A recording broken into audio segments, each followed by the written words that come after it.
folks, I want to keep reading to you, and I have decided that I'm going to call my segment Reading with Rohde because that is my last name. Today I have a book that is kind of a kid's book, but it's really pretty mature. It's got a lot of ideas about sacrifice, and you will know it. I picked it because I love the illustrations. I'm a big illustration person, and not that I draw, but I love to see them.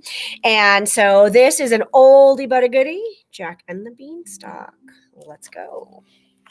It's kind of long, so settle in. My goal is hopefully at some point that my voice will help put you to sleep. So there's one of the illustrations, and I think if you're familiar with the story, you know that the harp and the bag of gold feature prominently. Jack and the Beanstalk, and there is our young title character daydreaming and relaxing.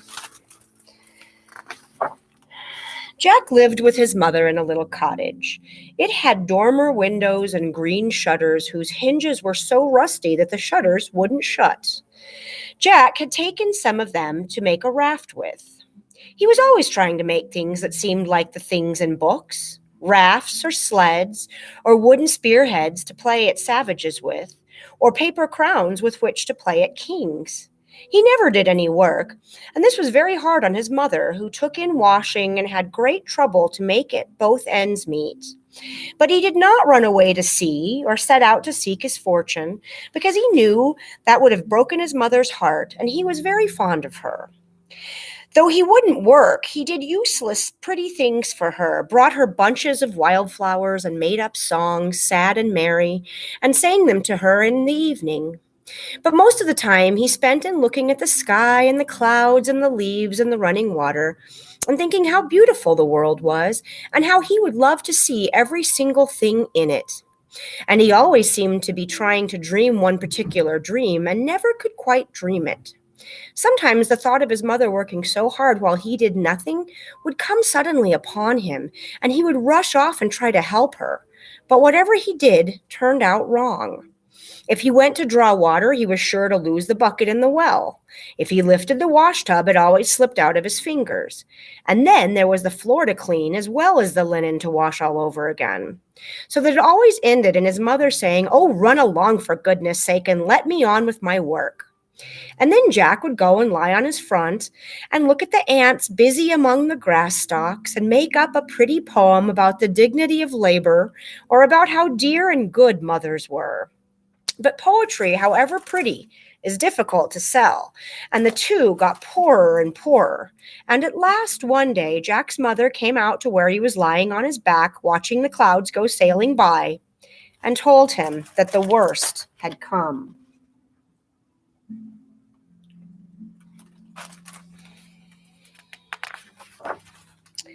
"No help for it," she said. "We must sell the cow." "Oh, let me take it to market," cried Jack, jumping up. "I shall pretend to myself I'm a rich farmer with a cow to sell every market day." So the rope halter, with Jack at one end of it and the cow at the other, started off down the road. "Ask 5 gold pieces for her," said the mother, "and take what you can get, and don't let the grass grow under your feet." Jack went along very slowly and kept his eyes fixed on the ground, because if the grass did grow under his feet, he wanted to watch it growing.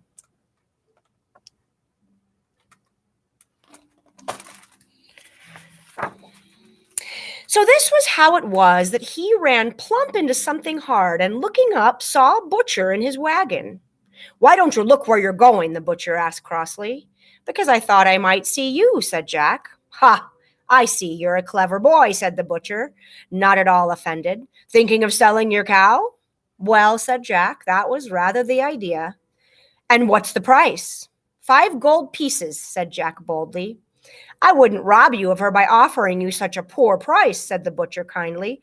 "Look here." He pulled out a handful of large, bright-colored beans. "Aren't they beautiful?" he said. "Oh, they are, said Jack. And they were. They had all the colors and all the splendor of precious stones. "Well, is it a bargain?" the butcher asked. "Oh, yes," said Jack. "Take the ugly old cow." And with that, he took the beans, thrust the end of the rope into the butcher's hand, and hurried off toward home.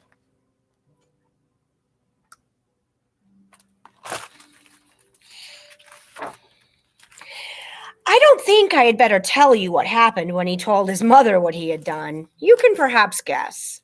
I will only say that it ended in his mother throwing the beans out the window and sending Jack to bed without supper.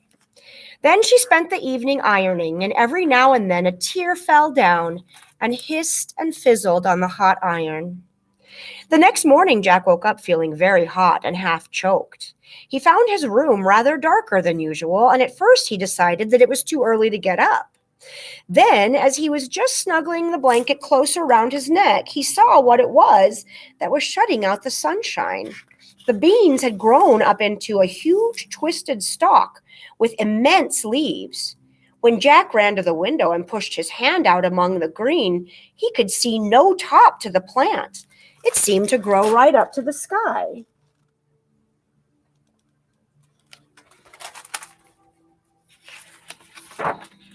Then suddenly Jack was a changed boy.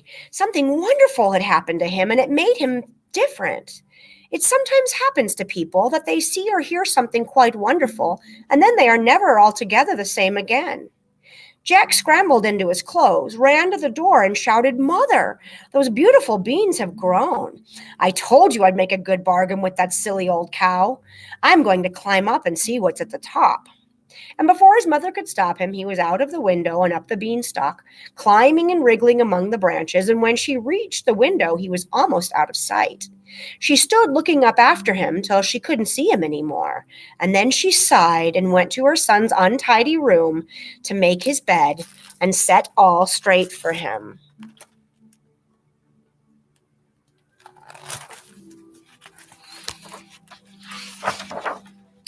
Jack climbed on and on until his head felt dizzy and his legs and arms ached. He had had no supper last night, you remember, and no breakfast before he started.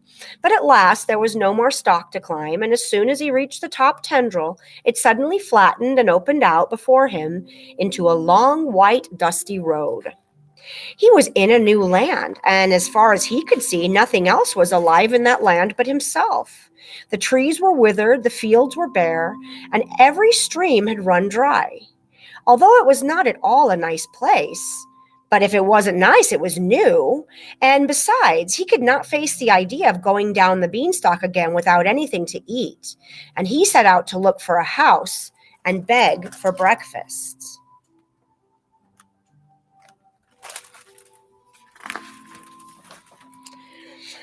At that moment, something dark came between him and the light, fluttered above his head, and then settled on the road beside him. "Oh, mercy, I thought it was a great bird," cried Jack. But it wasn't. It was a fairy. Jack knew that at once, though he had never seen one before. There are some things you cannot mistake. "Well, Jack," said the fairy, "I've been looking for you." "I believe I've been looking for you all my life," said Jack. "Yes, you have," said the fairy. "Now listen." He's a brave boy to journey there. There's all those bones lying around. She told Jack a story that made him all hot and cold and ashamed and eager to do something heroic at once, for she explained how the new land he had found had once belonged to his father, who was a good and great man and who had ruled his land well and been loved by his subjects. But unfortunately, one of his subjects happened to be a giant, and being naturally of a large size, he considered himself more important than anyone else. And he had killed Jack's father, and with the help of a bad fairy had imprisoned the faithful subjects in the trees. Since the giant's rule began, the land had not flourished. Nothing would grow on it. The houses fell down in ruins, and the water ran dry. So the giant had shut himself and his wife up in a large white house with his precious belongings, and there he lived his selfish, horrid life.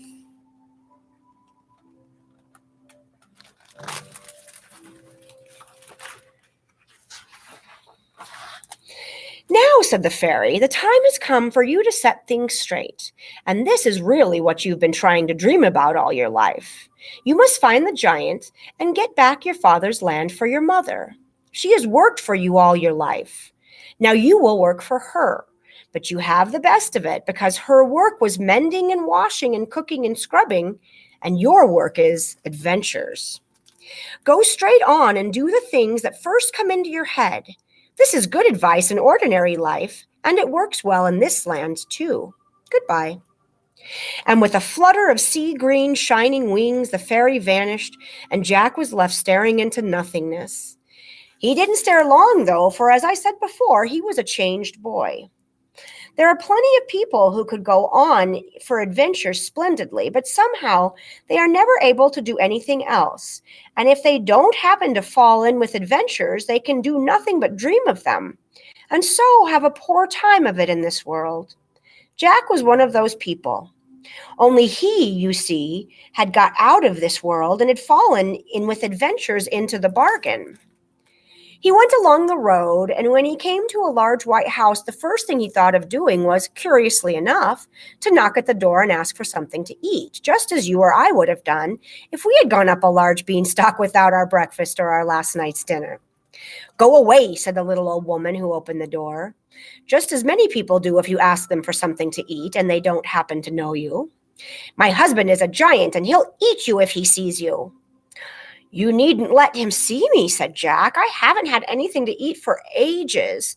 Do give me something."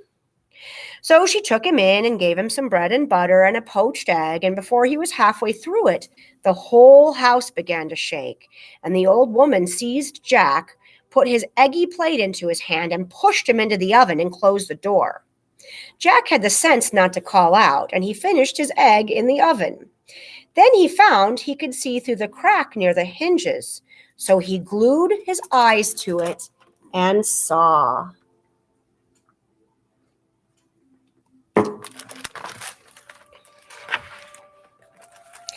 He saw the giant, a great big fat man with red hair and mutton chop whiskers. The giant flung himself down at the table and roared for his dinner, and his trembling old wife brought him a whole hog, which he tore in pieces in his hands and ate without any manners, and he didn't offer his wife so much as a piece of the cracklin. When he had finished, he licked his great greasy fingers and called out, "Bring me my hen." I love the illustration here because you can see how greedy he is. And look how ridiculously he's wearing that king's hat. Jack was rather surprised. He thought it was a curious creature to have on the dinner table, but the next instant he understood, for the hen stood on the table, and every time the giant said lay, it laid a golden egg. It went on doing this until Jack thought it must be really tired, and until the giant was, for he lay back in his chair and fell asleep. The first thing that occurred to Jack to do was to leap out of the oven, seize the hen under his arm, and make off for the beanstalk and his home as fast as he ever could.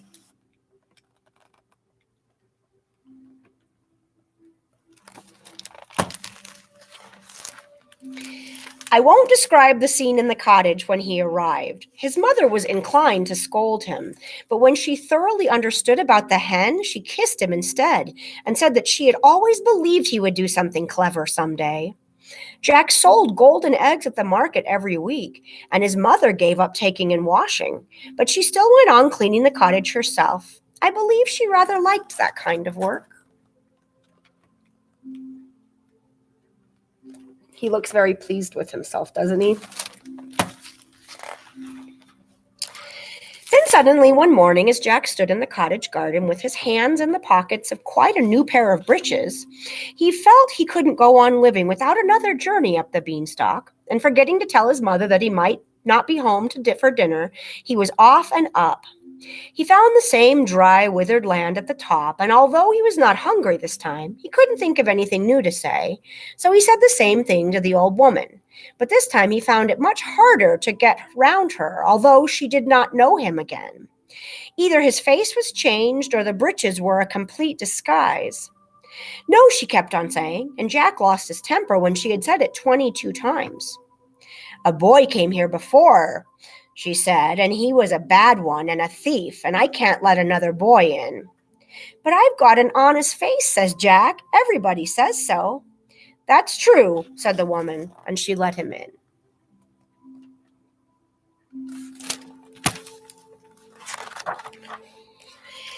time, he was obliged to hide before he had begun to eat, and he was rather glad because, as I said, he was not hungry. And the giant's wife had only given him bread and cheese, and the cheese was rather stale. When they heard the giant coming along the road, the woman lifted the copper lid and made Jack get in. The giant seemed in good temper, for he chucked his wife under the chin and said, "Fresh meat today, my dear. I can smell it."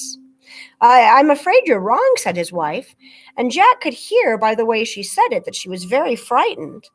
"It's half the ox you had yesterday, and that fresh meat you smell is just a bit of dead cart horse that a crow dropped on the roof." See how everything is lined with bones because of his gluttonous appetites?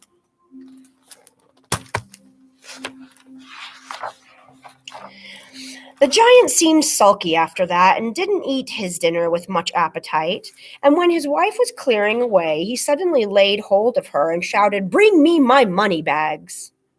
Jack couldn't help lifting up the copper lid a little bit when he heard the clink of the coins, and when he saw the giant counting out the great heap of gold, he longed to have it for his own, for he knew that it ought by rights to belong to him and his mother.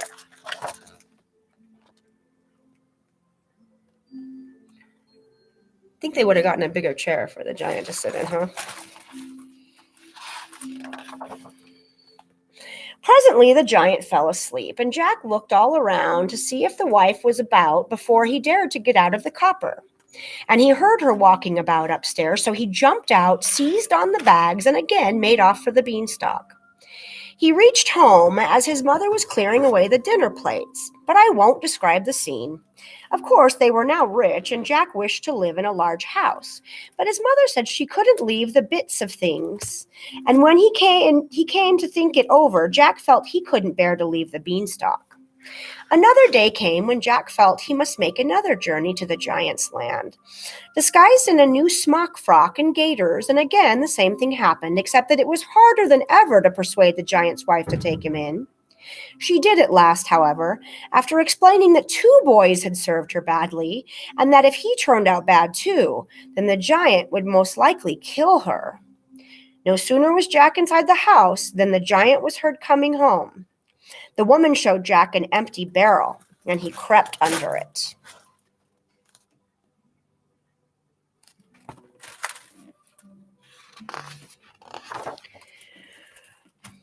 Then the giant came in, and he rolled his eyes, twisted his great head about, and swore that he smelt fresh meat. His wife told him he was wrong, but this time he didn't believe her. And he looked in the copper, and in the oven, and in the bread crock, and under the sink, but he never thought of the empty barrel, partly, I dare say, because he thought it was full of something that it wasn't full of.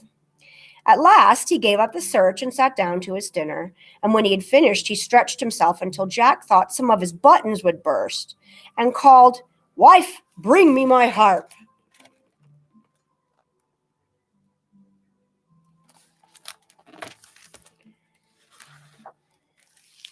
The old woman brought in a beautiful golden harp, which sat on the table, and as soon as the giant said play, it began to give out beautiful soothing music, and the giant presently fell asleep while his wife went into the back kitchen to wash up. The first thing that occurred to Jack was to upset the barrel, dash to the table, and take the harp. But as his hands touched it, it cried out in a human voice, "Master, master!" For 1 second, Jack nearly dropped it. Then he realized that the giant was waking. He rushed to the door, kicking the cat in his hurry as he heard the giant stumble out after him.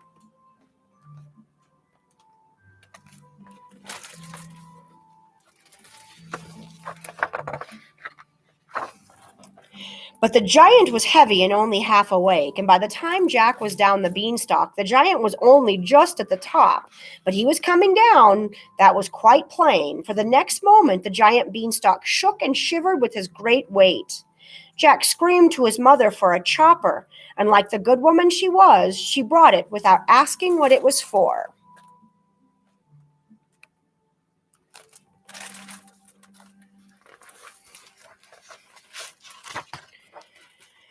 Jack hacked at the beanstalk and it cut like butter, so that when it fell, the giant fell down with it and was killed. And that was the end of him. I like his muddy feet there. And now Jack and his mother had plenty to live upon and might have rented a palace if they liked, but Jack's mother wouldn't leave her cottage. As for the enchanted land above, well, the fairy told Jack that after the death of the giant, the people came out of the trees and the land flourished under the rule of the giant's wife, a most worthy woman, whose only fault that she was too ready to trust boys.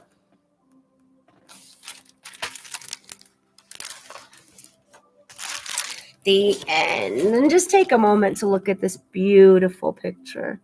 It's so idyllic with the rainbow and the green grass, the water flowing through it.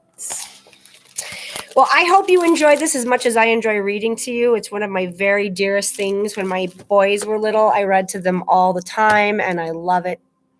And I love you, and I hope everything is going well, and this adds a little variety to your day. Take care. I love you, Daddy.